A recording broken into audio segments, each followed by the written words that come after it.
पाटबंधारे कार्यालयात अधिकारी आणि कर्मचारी आज सकाळी 10 वाजले तरी उपस्थित नव्हते. त्यामुळे भ्रष्टाचार विरोधी जन आंदोलन संघटनेच्या पदाधिकाऱ्यांनी कार्यालयाचे मुख्य प्रवेशद्वार बंद करून निदर्शनं केली. यावेळी उशिरा आलेल्या कर्मचाऱ्यांना प्रवेशद्वाराच्या ठिकाणीच अडवून धरण्यात आलं होतं. यावेळी वादावादीचा प्रकारही घडला. आज या ठिकाणी पाटबंधारे मंडळाच्या कार्यालयात आम्ही कर्मचाऱ्यांच्या उपस्थितीबाबत गेले 7 दिवस आम्ही इथं निरीक्षण करत होतो, पण कर्मचाऱ्यांची उपस्थिती ही वेळेत नसते अशा पद्धतीचे आम्हाला निदर्शनास आलं. याबाबत शेतकऱ्यांच्या व नागरिकांच्या तक्रारीसुद्धा आम्हाला प्राप्त झाल्या होत्या.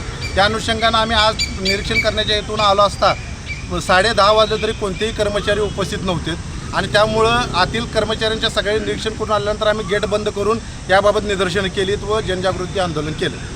यावेळी शाहूपुरी पोलिसांनी आंदोलकांशी चर्चा केली. या आंदोलनानंतर पाटबंधारे विभागाचे कोल्हापूर अधीक्षक अभियंता अभिजित म्हेत्रे यांनी कार्यालयीन वेळ न पाळणाऱ्या कर्मचाऱ्यांवर कारवाई करण्याचं आश्वासन दिलं. कर्मचाऱ्यांच्या या कामचुकारपणाबद्दल संघटनेनं संताप व्यक्त केला.